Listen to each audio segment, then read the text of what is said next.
Bismillahirrahmanirrahim. Assalamualaikum warahmatullahi wabarakatuh.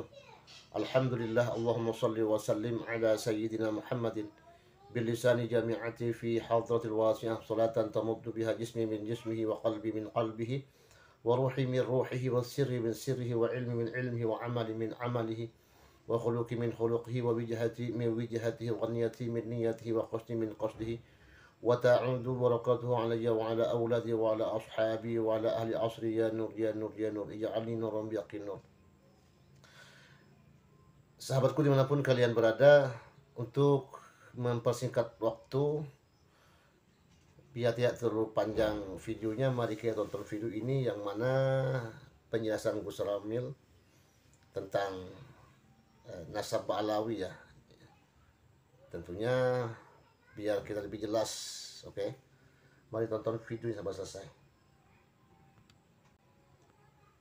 Pada hakikatnya, ilmu pengetahuan itu dibangun untuk mengejar dua hal. Pertama, hal yang dianggap penting bagi kemanusiaan, dan yang kedua itu hal yang dianggap berbahaya bagi kemanusiaan. Penjelasannya begini, para intelektual itu menekuni kesehatan, itu karena kesehatan adalah hal yang sangat penting bagi kemanusiaan. Makanya mereka itu menempuh berbagai macam studi untuk mengejarnya. Begitupun tentang virus. Virus itu berbahaya bagi manusia. Makanya ilmu pengetahuan itu mempelajarinya, karena dianggap berbahaya bagi kehidupan manusia, supaya bisa menghindarinya.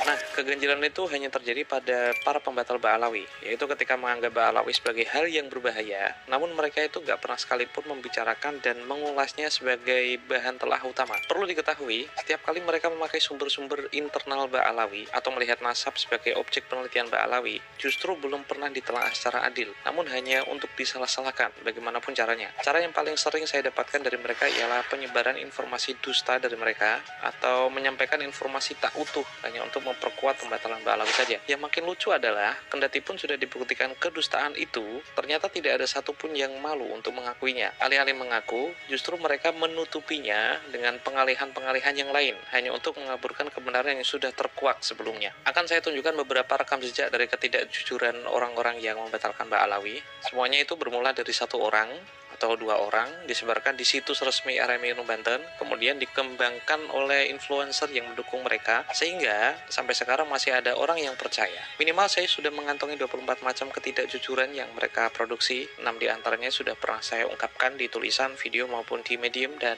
saya akan menyusun ulang itu secukupnya di video ini untuk memberitahu secara urut ya, sembari nunggu pengakuan dari mereka, jika memang mau mengakuinya.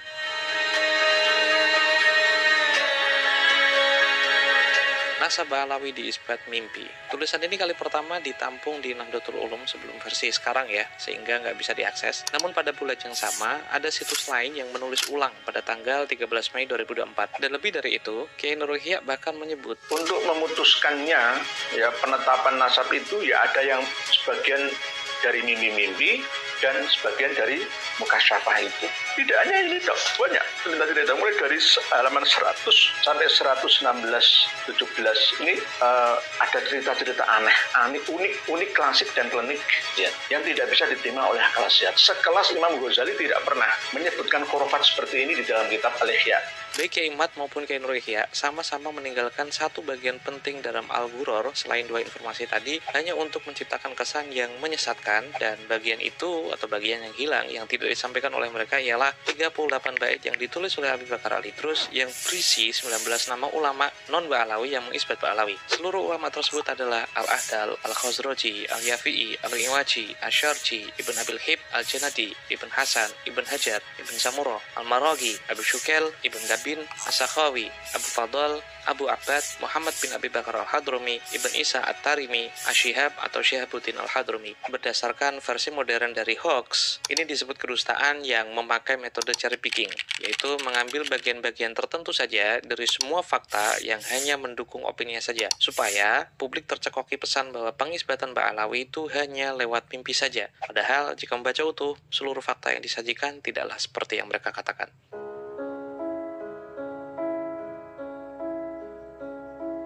Ahmad bin Isa tidak hijrah ke Yaman.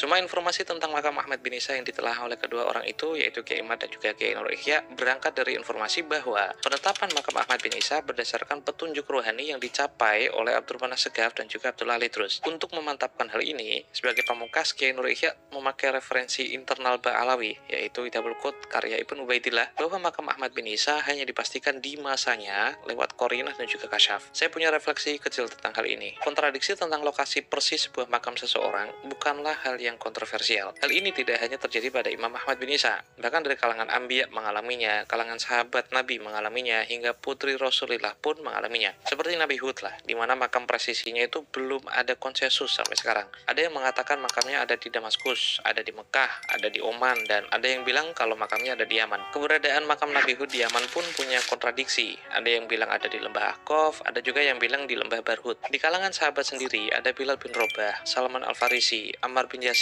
termasuk letak presisi Khalifah bin Abu Bakar, apakah persis seperti yang kita kunjungi di Masjid Nabawi sekarang, ataukah memang menjorok ke barat daya sedikit dari lokasi persis makam Rasulullah. Terakhir ialah makam Sayyidah Fatimah binti Rasulullah, di mana dari rahimnya seluruh Alawiyin itu tersebar di seluruh dunia. Ada yang mengatakan makam presisinya ada di Baqi, sementara pendapat lain mengatakan letak makamnya ada di Masjid Nabawi. Kendati pun demikian, kedua riwayat ini tidak bertentangan bahwa makam Sayyidah Fatimah tidak berada di luar Madinah, karena baik Baqi maupun Masjid Nabawi sebenarnya masih ada di wilayah Madinah. Begitupun makam Imam Ahmad bin Isa. Kontroversinya itu hanya pada di mana letak presisinya dan ditemukan lewat apa. Dari semua literatur Ba'alawi maupun non-Ba'alawi, lokasi yang presisi ditentukan lewat ronsen makam adalah di Husaisah. Akan tetapi, redaksi yang memakai sigot tamrid, pendapat lain mengatakan letak makamnya ada di Qarajashif. Wakila mata bi Qarajashif, dan dikatakan bahwa Ahmad bin Isa itu wafat di Qarajashif. Dalam studi periwayatan, sigot tamrid kerap dipakai seseorang untuk indikasi kedaifan informasi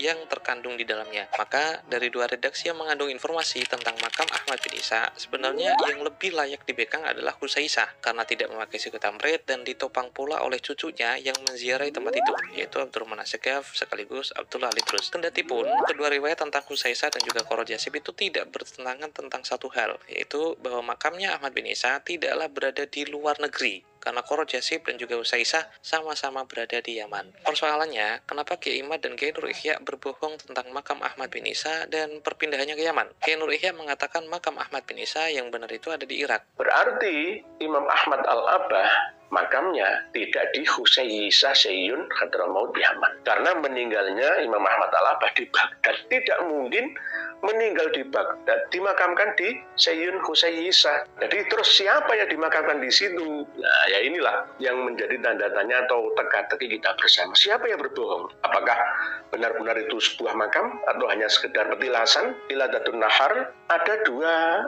pendapat bahwa makam Imam Ahmad Al-Abah itu ada di Qarajashif, ya, atau di Husaisah. Saya sudah menanyakan ini kepada beberapa intelektual di Irak dan tidak ada yang mengatakan makam Ahmad bin Isa di Irak. Justru nakib-nakib di Irak dari Wangsa Al-Uraidi, karena bagaimanapun Imam Ahmad bin Isa itu kan keturunan Imam Ali Al-Uraidi, semua mengatakan bahwa makam Ahmad bin Isa itu ada di Yaman, bukan di Irak. Dan Diwan Nusada Al-Uraidi menyebut Ba'alawi sebagai abnaul am mereka atau sepupu biologis mereka. Tentang hijrahnya Ahmad bin Isa, Kiai Imad menulis di RMI NU Banten bahwa Ahmad bin Isa bin Muhammad pada tahun 234 Hijriah berada di Madinah. Dalil bahwa Ahmad bin Isa bin Muhammad An-Nakib pada Al-Ghaibah sengaja ditambahi Kiai Imad sendiri. Karena jika Anda membuka kitab tersebut, Ahmad bin Isa yang disebut sebagai keturunan Ali bin Ja'far ini tidak tertulis sebagai Ahmad bin Isa bin Muhammad seperti yang ditulis oleh Kiai Imad di RMI NU Banten. Kenapa Kiai Imad menginterpolasi nama Muhammad di dalam tulisannya dan mengatasnamakan tulisan ini sebagai ucapan At-Tusi dalam kitab Al-Ghaibah? Padahal pemilik kitab ini tidak menyebut Ahmad bin Isa bin Muhammad. At-Tusi hanya mengatakan Ahmad bin Isa dari keturunan Ali bin Ja'far. Dan tentu saja Ahmad bin Isa di masa itu tidak hanya Ahmad bin Isa yang menjadi leluhur Ba'alawi. Oleh sebab Ahmad bin Isa yang menjadi leluhur Ba'alawi menurut sumber internal mereka itu baru lahir pada tahun 260 Hijriah. Bagaimana mungkin orang yang belum lahir pada tahun 234 Hijriah sudah berada di Madinah dan bertemu Hasan Al-Askari seperti pernyataan At-Tusi dalam Al-Ghaibah? Coba kalian perhatikan watak kedua orang ini ya. Demi membatalkan Ba'alawi, Kiai Imad berani menginterpolasi redaksi At-Tusi dan Kiai Nur Ihya memakai majalah kekinian yang banyak ngaconya yang baru terbit baru-baru aja. Ansabil Asyair Al-Arabiyah fin Najafil Ashraf. Ini memang kitab baru, sebenarnya bentuknya seperti Al-Istizadah. Di sini mu'alifnya menyebutkan Alu Al-Qobiji, Asy-Syarif Ali bin Asy-Syarif Ahmad Al-Abah Al-Muhajir ila Indonesia Mim Baghdad, dari Baghdad, bukan dari Basrah. Mim Baghdad sanata 313, bukan 317. Menurut kitab Ansab Al-Asyair Al-Arabiyah ke Indonesia. Misalkan dibantah, Indonesia belum lahir Ustaz. Ini kitab atau bentuk seperti majalah Al-Istizadah, ya kayak kalau di Indonesia itu Tempo, tapi bisa dipertanggungjawabkan Indonesia sudah lahir. Menurut definisi modern tentang hoax, ini disebut sebagai fabricated content atau konten yang dipabrikasi dengan cara tertentu supaya orang percaya bahwa berita tentang Ahmad bin Isa versi Ba'alawi adalah dusta. Padahal yang dusta adalah pemberi uraian tentang Ahmad bin Isa tadi, yaitu Kiai Imad dan juga Kiai Nur Ihya.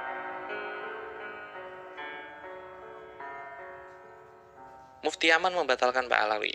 Dari semua kedustaan yang paling fenomenal ialah tentang Mufti Yaman yang diklaim Kiai Imad dan Kiai Nur Ihya itu telah membatalkan 21 wangsa. 8 diantaranya adalah wangsa Ba'alawi. Tak tanggung-tanggung, Kiai Nur Ihya bahkan mengklaim sudah memverifikasi ke Yaman langsung lewat relasinya di sana. Oleh sebab itu nasab palsu para habib dari Yaman ini sudah dibatalkan.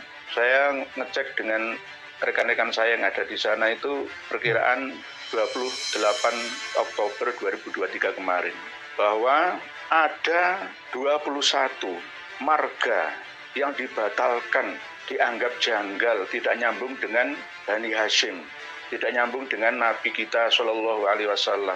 Mereka hanya menyantol-nyantolkan nasab mereka kepada nasab yang mulia Rasulullah. Saat saya mengikuti live-nya Kiai Nur Ihya dan bertanya siapa Mufti Yaman yang dia maksud, begini jawabannya. Nanti kalau mau membantah saja ke Mufti Syekh Syamsuddin Muhammad Syarfuddin Al-Hausi di Yaman sana kalau mau protes. Saat ini jangan melawan tsunami. Sekali lagi saya ulangi, saat ini jangan melawan tsunami yang sudah besar ini. Percuma ini. Tsunami apa? Informasi kebenaran ini. Jika jenengan terus melawan kami, saya nggak sombong, akan terjungkal dengan sendirinya. Mohon maaf.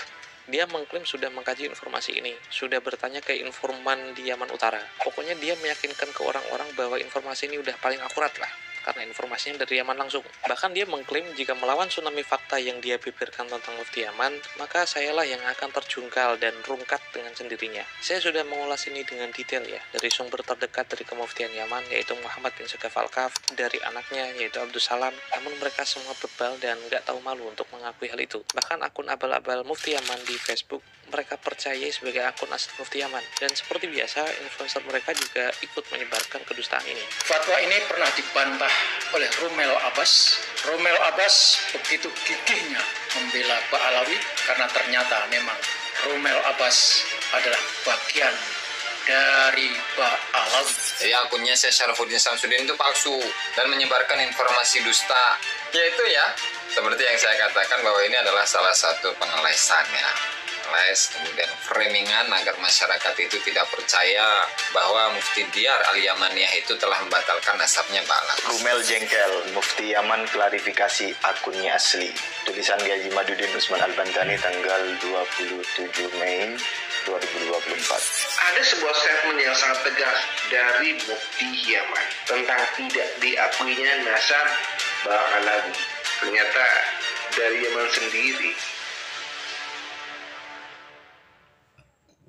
Kenapa mereka masih mempercayai bahwa akun abal-abal ini sebagai akun asli? Tentu saja karena Kiai Imad juga mempercayai bahwa akun ini asli. Coba lihat sendiri. Ditanya Rumel Abbas, Mufti Yaman tegaskan Habib Ba'alawi bukan keturunan Nabi. Rumel jengkel, Mufti Yaman klarifikasi bahwa akunnya asli. Hingga akhirnya saya menghubungi Abdus Salam untuk kali ketiga dan saya meminta bantuan kepadanya. Jika memang ada kesempatan Bapak mengkhotbah, tolong berkenan untuk memberikan klarifikasi tentang sebuah artikel yang mengklaim Bapakmu telah membatalkan 21 wangsa Hashimi. Karena di sini ada Kiai di situs resmi RMI Banten yang membatalkan Ba'alawi dan memakai nama bapakmu sebagai kedok. Awalnya saya itu nggak berharap klarifikasi itu akan terjadi. Hingga akhirnya Abdus Salam menghubungi saya di Facebook dan menyertakan video ayahnya, yaitu Mufti Yaman Syarfuddin Syamsuddin yang mengatakan bahwa semua orang yang memakai informasi itu seperti Kiai Imad, Kiai Nur Ihya, dan semua YouTuber yang mengatasnamakan Mufti Yaman membatalkan Ba'alawi itu bohong besar.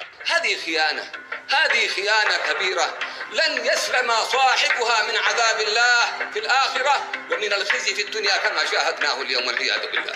ومن مكائدهم أن يحرشوا بين المسلمين، يضربون على وتر الطائفية والمذهبية حينا. أنا عندكم مثلا يكذبون علي وأجدها فرصة للتبرؤ والإفصاح أنه ليس لي صفحة في الفيسبوك ولا في الواتساب ولا في التليجرام ولا في غيرها من مواقع الإنترنت على جهة الإطلاق. وهذا الكاذب المفتري المجرم الظالم يحرش بين الناس، وقد قال النبي صلى الله عليه وآله وسلم لا يدخل الجنة مشاحن بين الناس. يقول إنني أشكك في الأسرة الفلانية والأسرة الهاشمية والأسرة الحضرمية والأسرة المحضارية وإلى آخره. وقد سمعت ونما إلي أنه قد حدثت بعض الفتن من أجل هذا الكلام بالنسبة لي، ولكن من أجل الناس ومن أجلكم جميعا لا تصدقوا هذه الافتراءات. Akhirnya dari sini kalian tahu siapa yang sebenarnya terjungkal oleh tsunami fakta ini sekarang. Dan tanpa menyebut jenis kedustaan ini, kalian semua sudah tahu apa yang telah mereka lakukan sebenarnya bukanlah suatu kebajikan intelektual.